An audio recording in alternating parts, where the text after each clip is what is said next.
আজ বড়দিন এবং সকাল থেকে যে ছবি আমরা বিভিন্ন জায়গায় দেখছি, ফেস্টিভ মুডে গোটা বাংলা।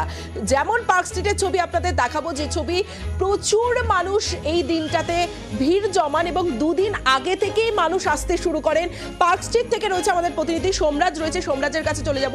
সোমরাজ, বড়দিনের শুভেচ্ছা। এবং যে ছবি এই মুহূর্তে দেখতে পাচ্ছি, এখনো 6:30 বাজেনি, কিন্তু লোকারণ্য পার্ক স্ট্রিট।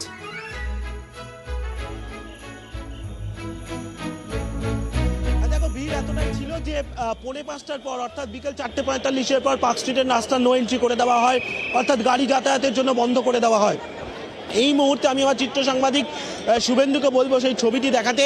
প্রথমত পার্ক স্ট্রিটে তুমি যে এই মুহূর্তে ক্রাউডের ছবিটা দেখছো, সন্ধ্যে 6:30টার এই ক্রাউড, অর্থাৎ রাত যত বাড়বে ভিড় তত বাড়বে, সেটাই স্বাভাবিক। কিন্তু যেটা পুলিশের যেটা সমস্যা তৈরি হচ্ছে এই পার্ক স্ট্রিটের রাস্তায়, কারণ পার্ক স্ট্রিটে আমরা জানি যে একটা লাইটিং হয়, অর্থাৎ আলোর সজ্জা, আর সেই আলোর সজ্জার ছবি ফ্রেমবন্দি করতে গিয়ে যে গতিতে যাওয়ার কথা, যারা এসছেন এখানে উৎসব মুখর মানুষ, তারা যারা আসছেন তাদের কিছুটা যেতে সময় লাগছে। আর এই জন্যই কিন্তু পার্ক স্ট্রিটের দুই দিকে দুটি লেন করে দেওয়া হয়েছে, আর সেই দুটি লেনেই যেতে অনেকটাই সময় লাগছে, আর তার জন্য ক্রাউডটা একটা জায়গায় দাঁড়িয়ে যাচ্ছে।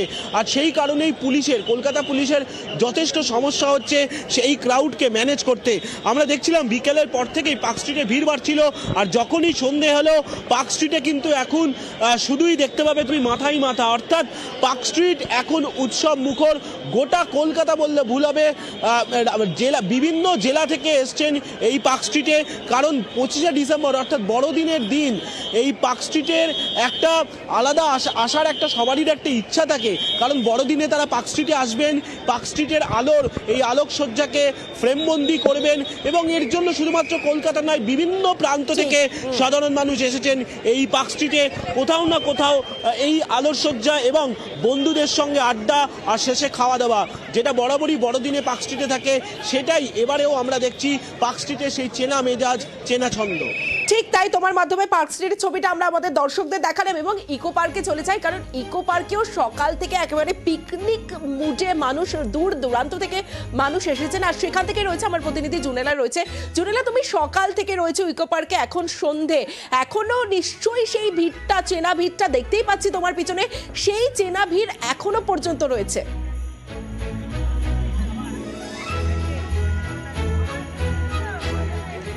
একদম তমশ্রী, সকালে যেমনটা ভিড় ছিল ঠিক তেমনটাই ভিড় এই মুহূর্তে এখন রয়েছে, কারণ আর কয়েক ঘন্টা পরেই ইকো পার্ক বন্ধ হয়ে যাবে। কিন্তু শেষ মোমেন্ট যেটাকে বলা হয়, যে শেষ মুহূর্তে আনন্দটাকে চুটিয়ে ফুটিয়ে উপভোগ করার জন্য ছোট থেকে বড় সকলে রয়েছে। একটু দেখানোর চেষ্টা করব। আমি 7 ওয়ান্ডার্সে আছি তমশ্রী, আর সেখানে এই মুহূর্তে কুচেদের দেখো, যে ছোট ছোট খুদে যারা রয়েছে আইসক্রিম খেতে খেতে, গরম পোশাক পরে, শীত পোশাক পরে, কারোর হাতে রয়েছে ব্যাডমিন্টনের ব্যাট। একবার কথা বলার চেষ্টা করবো ওদের সঙ্গে, যে ছোট থেকে বড় সকলেই তো আজকে এনজয় করেছে। যারা ছোটরা রয়েছে এই মুহূর্তে আজকে কি কি দেখলে? সবকিছু দেখেছো? সবকিছু এখানে ইকো পার্কে সবকিছুর মধ্যে কোনটা ভালো লাগলো? তাজমহল ভালো লেগেছে। আর কি কি খাওয়া হয়েছে আজকে? বিরিয়ানি খাওয়া হয়েছে।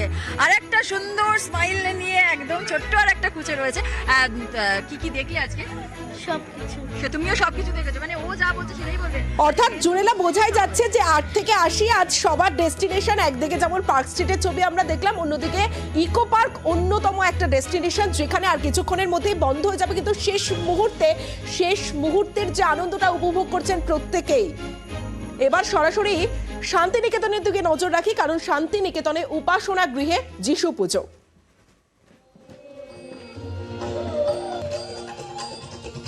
প্রথা মেনে রবীন্দ্রসঙ্গীত ও বৈদিক মন্ত্রপাঠ, উপস্থিত ছিলেন ভারপ্রাপ্ত উপাচার্য।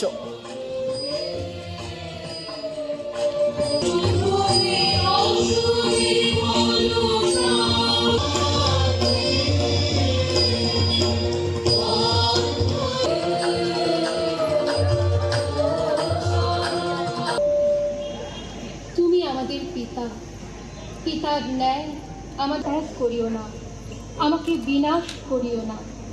হে দেব, কল্যাণ ও কল্যাণ করো, তোমাকে নমস্কার।